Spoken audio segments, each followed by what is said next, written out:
The Trinity is always a confusing concept. Three persons, one God. And so when we were studying in the seminary, when the course of the Trinity was about to begin, we were all excited. Now we are finally going to learn what is the Trinity. And so we go into class and the professor tells us, you know, all of you must be going through this understanding that the Trinity is a mystery. Don't worry. We have a 3-credit course. 45 hours I will spend with you explaining the Trinity. And at the end of it, the Trinity will continue to be a mystery. And that is so true. Because no matter how much we use our logic, our science, all that cannot fully capture certain things in our faith. We can approach understanding it more and better, but we cannot fully capture it with our limited knowledge. The Trinity is explained sometimes by the example of the piano chord. So we have the C major, you have C, E, and G. 3 different notes, independent notes, and yet it is one chord. Each of the notes has their own place in the chord.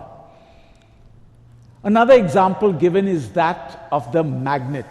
We all know the magnet has a north pole and a south pole. And then we have the magnetic current that flows between the north and south pole. So again, the north and south pole are compared to God the Father and Jesus, and the spirit of them is the magnetic force that surrounds the magnet. These are all attempts, good attempts, but still do not express the whole picture. But it is not so important to try to understand the ontology of the Trinity. What is more important is to understand the function of the Trinity and what is the message the Trinity gives us. And the Trinity can best be described in one sound bite: love in communion. So there is the Father, the Son, and the Spirit, 3 persons, but they don't stand on their dignities. They don't allow egos to come into the picture. There is total love, total communion between all 3 of them. Each of them has their tasks. Like in the first reading today, a lot of the work that was mentioned there was done by the Father. And then, in the wholeness of time, Jesus comes down into the world and does his work by becoming human like you and me. And when he finishes his mission, right through the Paschal mystery, through the resurrection, he finally says, I have to go so that the 3rd person may come. And he tells the apostles about the coming of the Holy Spirit, and that's mentioned in the 3rd reading today. The Spirit of truth will come. I need to go so that the Spirit can come, and so that then I can be with you 24/7. If Jesus was here in his physical form, he would have been restricted to a particular geographical area or a particular time period. But because he has sent the Spirit is now open to us and accessible to us 24/7. So the message from the Spirit is total love, total communion. Each one doing their role and each one in total love. And I think that message can come to us in society. It can come to us even in a parish community. We are different people. Even if there are twins present here, we all know how different twins can be. So we are different people here from different cultures, different lands, and we come to celebrate as one Holy Family parish community. So the message of the Trinity of love in communion can be for us too. If we zoom in further, the message of the Trinity can be applicable for our families. There's a father, there is a mother, there are children, and each has a particular role to play in the family. And we are all expected to be in total love communion with one another. But we are human beings. And so much as we would have loved to have been like the Trinity, it doesn't happen because of our own human failings, the ego that comes out in our relationships, and all the drama that goes on in every normal family.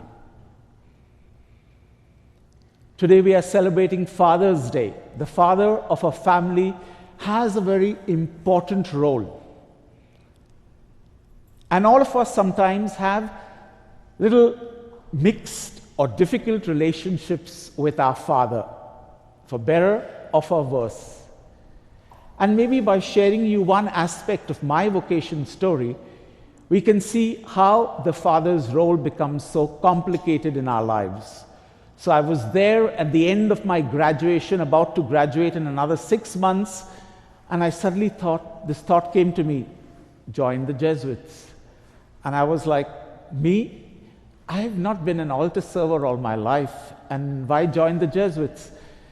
And the thought kept coming, and then I went and told my dad, I'm getting this thought that I want to join the Jesuits. And he said, nothing doing. So yeah, I would have thought my father would have been very happy. And he said, very simple reason. You're the only son, you're the eldest son, you have to carry on the family name.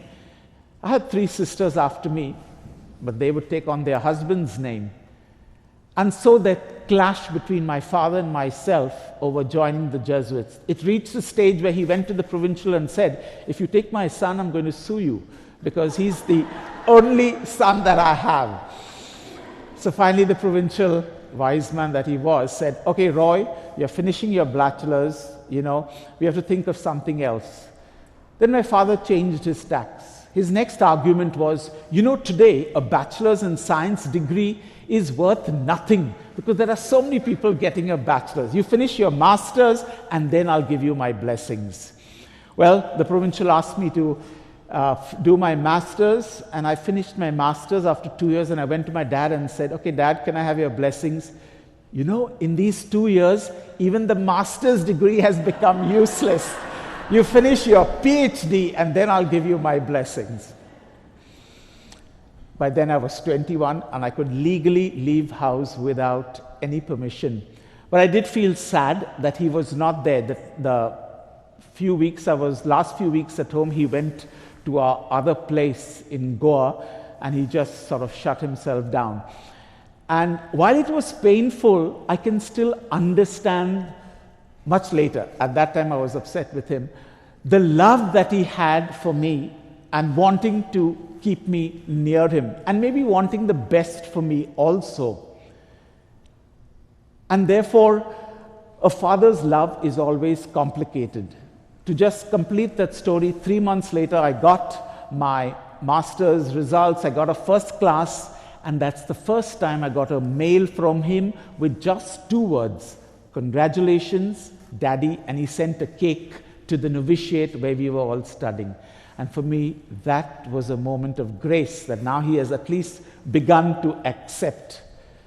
Many years later, he was fully in support of all I did.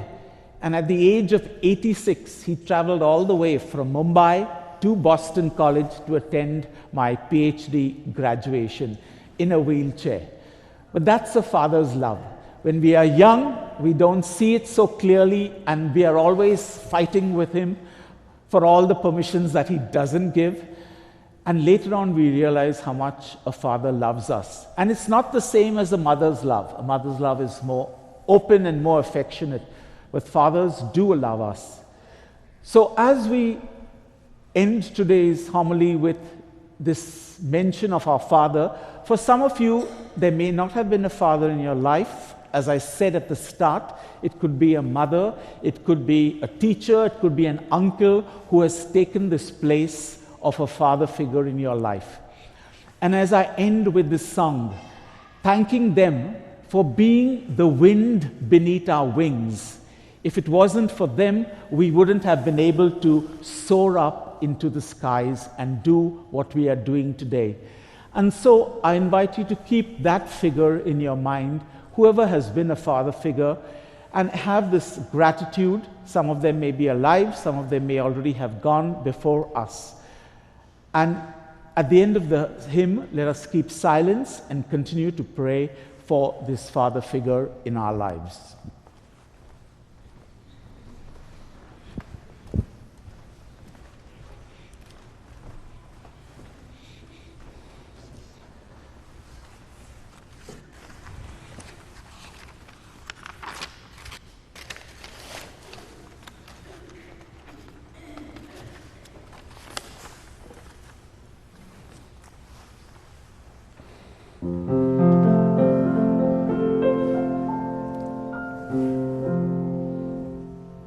It must have been cold there in my shadow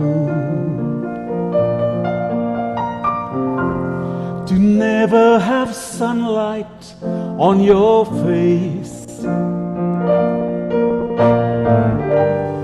You were content to let me shine, that's your way. You always walked a step behind. So I was the one with all the glory, while you were the one with all the strain. A beautiful face without a name for so long, beautiful smile to hide the pain. Did you ever know that you're my hero and everything I would like to be? I can fly higher than an eagle, for you are the wind beneath my wings.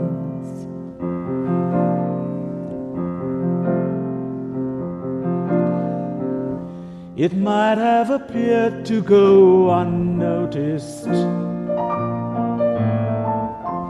but I've got it all here in my heart.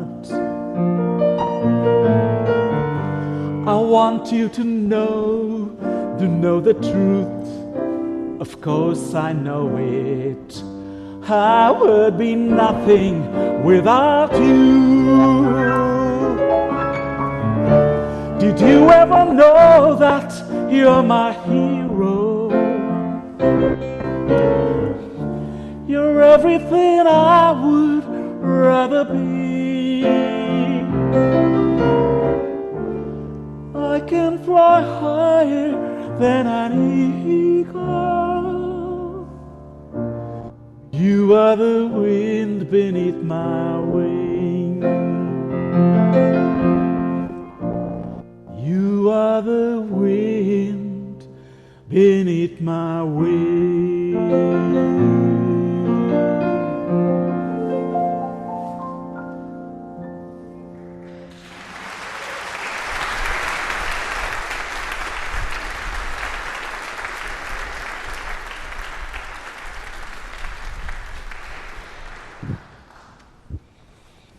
Let us continue to pray for our fathers and for the father figures in our lives.